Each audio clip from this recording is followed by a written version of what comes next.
Bank Sirkulasi Belanda. Bangunannya ini juga nggak langsung megah kayak gini.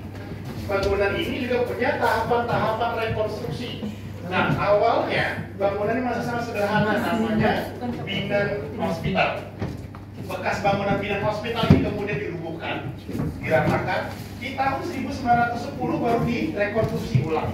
Nah, ada 5 tahapan rekonstruksi. Nanti dari tahun 1910 berakhir di tahun 1937 barulah menjadi bangunan Museum Indonesia yang seperti hari ini.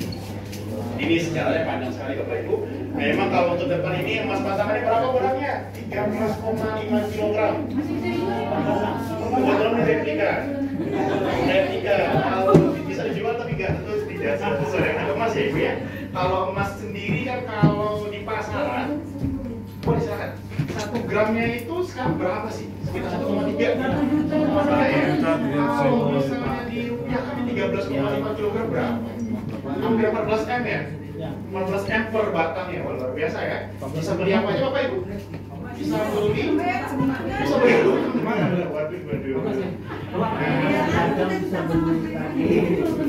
bobot 1 batangnya 13,5 kg. Kalau totalnya ini memang nggak ada tingkatnya. Kita langsung aja yuk. Uang kuno. Asli loh Bang. Museum Indonesia itu udah kayak cantik loh Pak. Di ruangan masterpiece ini atau ruang numismatik itu seluruh koleksinya sudah tertata dari yang paling tua ada di sebelah kanan saya. Itu putar makin lama makin muda. Nanti kunjung sana makin muda ya. Kebetulan yang di hadapan Bapak Ibu sekarang ini adalah uang dari Kerajaan Majapahit. Namanya apa? Mata uang gobok. Gobok ini macam-macam nih. Gobok ini terbuat dari material tembaga. Ya kalau diperhatikan ya ada lubang, kita tanya lubangnya buat apa? Bisa dimasukkan benang. Nanti uang-uang ini bisa disusun, kemudian bisa digantungkan di panggul. Dan selain itu juga uang-uang mata uang gobok di bawahnya ada lagi era kerajaan Mataram kuno. Nah kalau era kerajaan Mataram ini material juga macam-macam Bapak Ibu. Ada yang dari perak, ada yang dari emas murni. Oh ya boleh. Nah ini dari Mataram, dari perak dan juga emas murni. Nah ini kan memang beredar di era kerajaan Hindu dan Buddha. Nah, kalau Islam ada nggak? Ada. Di sebelah kiri saya ada uang terbuat dari kain tenun. Nah ini namanya uang Kampua atau Bida. Uang kain tenun ini ditenun langsung oleh putri raja waktu itu. Dan uang ini sekitar berapa? Sekitar 1 butir telur kalau di harganya, kayak harga tukarnya.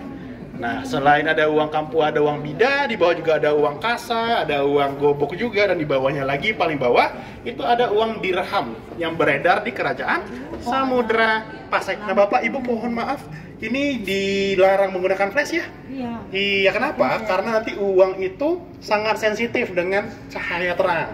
Bisa mengurangi warnanya mudar dia. Ini asli berdialog. Asli Bu, asli. Nah ada lagi yang unik, ada uang doit. Doit itu lama-lama diserap sama masyarakat kita menjadi duit. Ternyata doit adalah uang ataupun satuan mata uang terkecil yang milik VOC Belanda di meja paling ujung. Nah, jadi uang doit ini merupakan satuan terkecilnya mata uang Belanda. Jadi bukan uang itu sendiri. Merupakan sama kayak rupiah, rupiah, ringgit, dan doit gitu ya. Nah, jadi di era-era kolonial, selain ada uang era Belanda, ada juga dari Inggris, EIC, fungsi dagangnya Inggris. Itu Dari doi, betul. Kalau rupiah beda lagi. Kalau rupiah itu berasal dari Sanskrit, artinya perak. Nah, maka kadang itu sore kayak 100 perak gitu, 200 perak, nah 8 perak, nah gitu. Berasal dari bahasa Sanskerta gitu. Nah, itulah ada kronologi sejarahnya. Bangunan museum ini juga merupakan bangunan Bank Sirkulasi Belanda, namanya DJB, Dijavarsjebank. Dijavarsjebank menerbitkan mata uangnya sendiri. Nah, mata uangnya sendiri yang dinilai dengan mata uang gulden, gulden Hindia Belanda, bentuknya sudah lebar-lebar, besar sekali ya, hampir sebesar STK motor mungkin ya.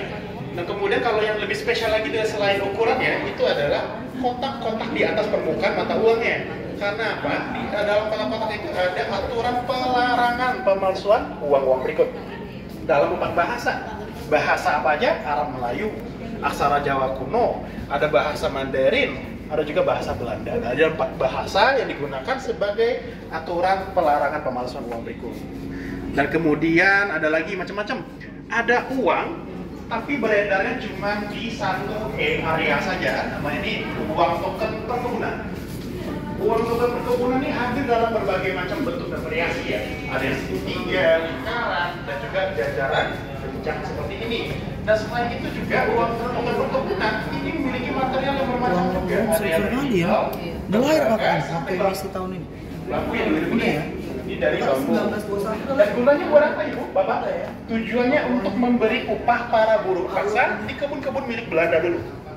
Nah, dan uniknya uang token perkebunan ini tidak bisa digunakan di luar area perkebunan. Jadi memang betul. Jadi memang uang ini memang beredarnya hanya di dalam perkebunan saja. Nah, jadi kalau kita mau beli bahan pokok itu cuma yang bahan pokok yang dijual di area perkebunan. Jadi kalau misalkan di luar itu otomatis tidak berlaku. Ini tahunnya tahun berapa nih?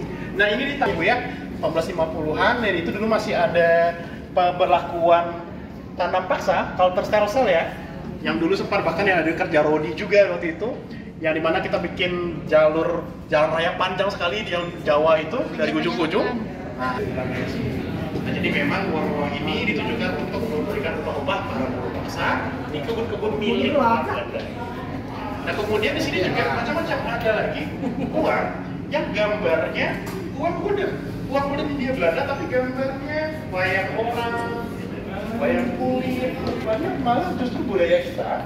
Nah ternyata orang Belanda ini menggunakan siasat, strategi untuk menarik simpati dan empati masyarakat kita atau masyarakat lokal agar mau menggunakan uang-uang dari cetakan mereka. Mereka menggunakan gambar-gambar yang khas budaya kita. Nah, agar menarik simpati kita agar mau menggunakan uang-uang yang mereka terbitkan. Triggernya uang yang di sini itu atas apa pemberian orang atau memang dari mana asalnya? Nah, untuk uang-uang koleksi di sini ada berbagai macam sumber. Yang pertama saya ikhlasnya sih. Biasanya mereka mau menghibahkan untuk tujuan memajukan pendidikan dan pendidikan. Tapi kan di sini kita tidak melayani penukaran uang atau pemberian langsung di sini. Karena memang selama juga untuk investasi.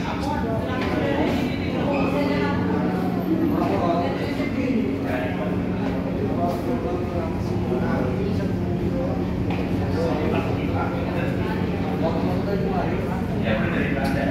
Di beberapa hari mungkin ada beberapa yang